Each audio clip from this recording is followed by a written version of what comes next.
Hi there again. This is me, Mr. Lukanen, and just wanted to say that this is the part two of the video we started earlier about economic choices we're making, some of the factors of consumerism and stuff like that. We're going to be picking up with this second part of the video now, so I don't need much more of an introduction other than that. Head on in. Thanks a lot and enjoy.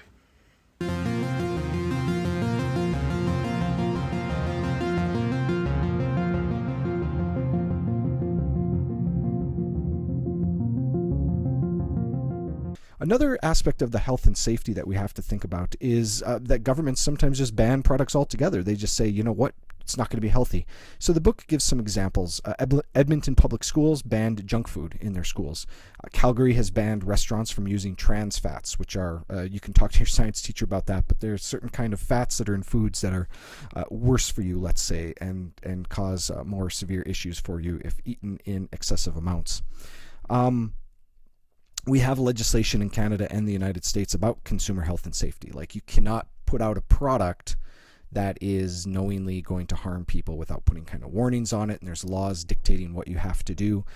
Back in the economics chapter, we spoke about the fact that a pure market economy would have no government intervention whatsoever. There would be no laws regulating anything. And I use the example in class that you could sell, candy to children that would have poison in it, or shards of glass and things like that. In a pure market economy, as long as it sells, it would be okay. Of course, Canada and the US don't have a pure market economy. The US is closer to a market economy, but it's not pure. And they have laws to prevent people from having damaging things in what they consume. Cosmetics, food has to have labels. The USA has made a choice to make seatbelts mandatory in cars. Canada does not have that law.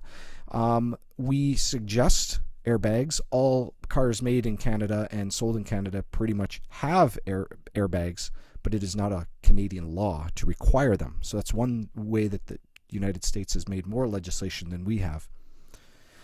So how we regulate products might reflect differences in their economic systems. If we're a mixed economy, how would that differ from the United States having a more market economy? Now, I've given you a weird example with the airbags. That seems like that would be more of a thing that Canada would do rather than the US, but it's not. It's opposite. But think about how the United States being more of a market economy, how that would affect the way they think regulations and laws about products would. How would that be different from the way Canada thinks about it, where we have more of a mixed economy and the government is much more involved in economic decision making? The next factor we're going to take a look at today is jobs. And the factor about jobs is the fact that when we buy products, it helps to employ people. We saw this a lot during COVID, that people were saying to buy local because buying things locally helped keep people in work. And that was very important during COVID. Consumer spending is important in all types of economies that are mixed and market. If it's a planned economy, consumer spending doesn't really matter because it's all done through the government anyway.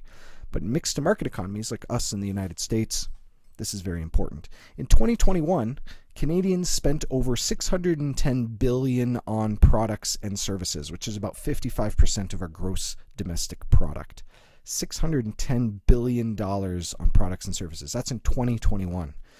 And that was, during COVID. So, yeah, that's a lot. In the USA, it's even more of some of their economic activity. Consumer spending accounts for 70% of all economic activity. So if every dollar that goes to and from something, it could be a candy bar, it could be from a bank, it could be from corporations buying and selling things overseas, whatever. 70% of all that money that's getting exchanged, all that economic activity in the United States, 70% of it comes from consumer spending. That's people going out to Walmart, buying shirts, shoes, candy bars, buying new cars, buying houses, a shovel, ice melter, whatever. That's just economic activity, 70% in the United States. So if profits fall in a company, people lose their jobs. If a business is not doing well, it's going to lay off people. spending equals jobs. Now, it shows you an example in the book. I won't go through it in too much, but it shows you the different jobs that are available just to get a pen. So if you end up with the end product of a pen, and you go backwards, you can realize that there's all these other people that had to have been employed in order to get the things to get us to get to where the pen is. The pen was supplied by people in the store, and that store has, managers and marketers, and that the trucks were brought there, and those trucks have truck drivers, and then the managers of the truck drivers and the warehouses, and it just goes all the way back to people doing chemistry in a lab and mining metals from the ground and all those kinds of things. Jobs are super important when it comes to thinking about where do we spend our money, and when we buy things, we're going to employ people. But the other thing we got to think about is not just jobs, but also the environment. What is this thing doing to the environment? So if we take a pen again, we got to think about all these other things, like the packaging it comes in. Is the packaging recyclable, or do we have to throw it out? Is the plastic in the pen recyclable, or do we throw it out? The metals in there, where do the metals come from? Do they come from weird mines and places using child labor, or do they just come from other mines that we have regulations about? All kinds of things that you can consider, even when thinking about a pen. Luckily, we're able to do things like more recycling of pens these days, but it's a thing to consider, is how the things we buy affect the environment. Now, there's a lot to say here, and some of this will get picked up again in Chapter 9, but the environment is one of those major factors of what do we buy, why do we buy it, and how does it affect the environment. Canada has laws even that will regulate the products we buy in terms of not just our health and safety, but you can think of the health and safety of the world, the environment. Things like energy consumption on products, how much energy they have to use is regulated usually by the governments of the United States and Canada. We've banned leaded gasoline, gasoline that pollutes more. Energy labels on appliances, all kinds of things. If you pick up anything that's generally got a power a plug on it, it's going to have some kind of energy label on there, which means it has some kind of regulation involved. You can't just make some electronic device in your basement and then just start selling it without any kind of regulation. It could, blow somebody up, it could electrocute them, it could whatever. So yeah, these regulations are there to help, again, not just our health and safety, but to make sure that what we're doing is good for the environment in the long run, that we're not wasting energy, that we're using it wisely. The last factor we're going to talk about today is marketing, and this is a big one, so I'm going to rush through it, but you can spend some more time on each of the factors of marketing as you study this chapter. So this is just an overview. So when we talk about marketing, we're talking about like advertisements. We're talking about people trying to sell you things and how they try to sell it to you. Canada and the USA have legislation that affects what can be said in ads. They can't lie to you in an ad. They can suggest things, but they cannot lie to you. They can't make false, misleading claims. Competition acts enforce those rules in Canada to ensure fair business practices. That is, I can't come out if I'm Hershey's, or let's say I'm Coca-Cola, I can't come out and say, oh, Pepsi, if you drink it, you will die. I'm not allowed to say that because that's a lie. I can say it might not make you cool. I can say it's a knockoff of Coke. Coke's the original thing. It's better. I can even say our sugar tastes more pure, but I can't make up lies about another company. And there's laws about what can and cannot be said in advertisements. Part of that, then, is the realization that advertisement is everywhere. Most of you, if you probably look at your clothes, you're wearing some kind of advertisement perhaps right now. It could be on the hat you're wearing or the shirt, could be on the shoes. To have the product displayed is going to be advertisement, okay? And as I look around me at my table here, I can see all kinds of basically advertisements because the product name is plastered on the front of whatever it is I've got in front of me. You can see this old ad for 7-Up. Give it to babies, right? Because babies love it. Everywhere you go, you've got advertising going on. And the way they market things to you is listed in these different types of techniques. Now, you're going to have to learn what these techniques are. And so I'm just going to put a little dot next to them each here. And you can read more about them. I don't have the time to go into all this now, but I will just briefly talk about each one here. And so the first technique that marketing uses to try to sell things is the bandwagon effect. It's the idea that everybody is buying a product, you should too.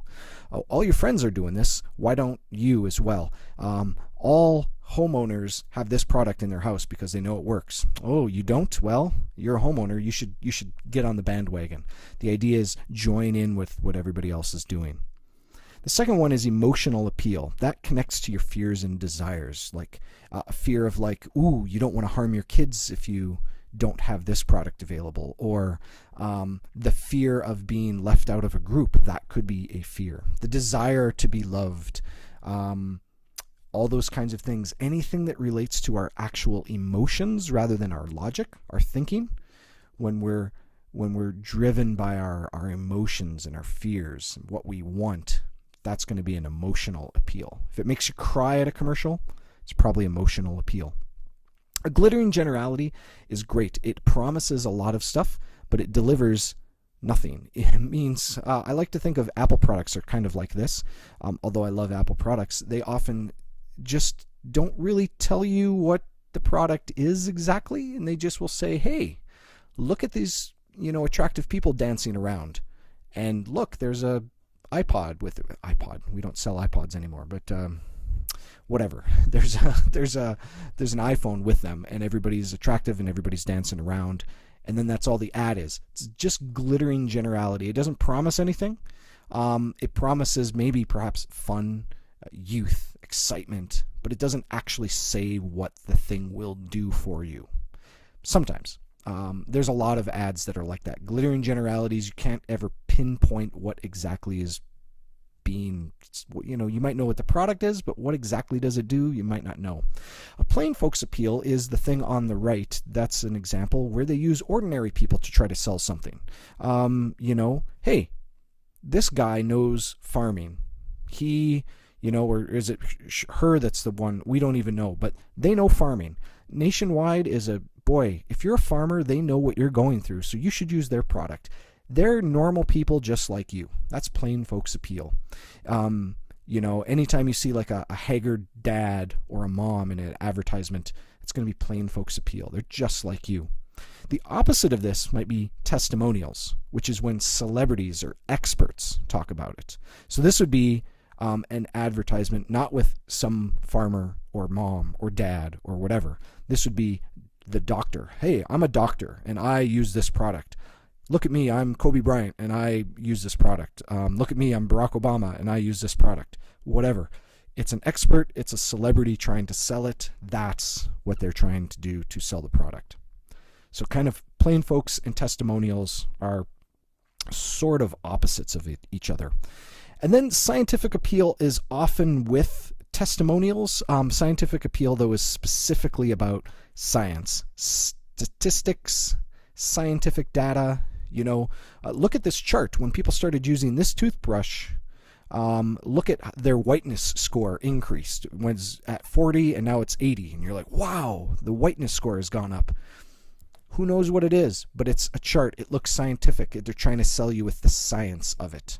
Okay, often they will pair that with an expert like a scientist. You can tell because they're going to be wearing a white lab coat and maybe have goggles or something on. But the scientific appeal is when they use those kinds of things to try to sell it. Okay. Now, in the slides, there are some other examples of advertising. I'm not going to be playing them right now, but you can look through these examples in the slideshow if you have it. If you're just watching this video and you don't have the slideshow available, I would suggest you go on and try to find as many commercials as you can, and then look through and try to see which commercials follow some of these things, which do bandwagon effect, which do emotional appeal, which do glittering generalities, plain folks, testimonials, scientific appeal, things like that, and see what you can do to identify them. Some might have more than one, some might only have one, but usually everything will fit into these kind of basic categories. So again, in my personal slideshow, I've got some more examples that go into some of these more in depth for the class, but for now, that's what we need to know for this section about what kind of choices consumers have when they take a look at what is being sold to them and what some of those factors are that are used to try to sell that to them. So I'll go right back to that focus question at the start. How does consumer behavior, that's why we buy things and what we buy, how does that affect our quality of life? And so we've looked at things like jobs, we've looked at things like how things are marketed to us, the environment, what our identity is, all these different kinds of things on how our quality of life could be increased or decreased based on the choices that we make as a consumer. Thanks a lot for watching. We'll see you in video 2 shortly.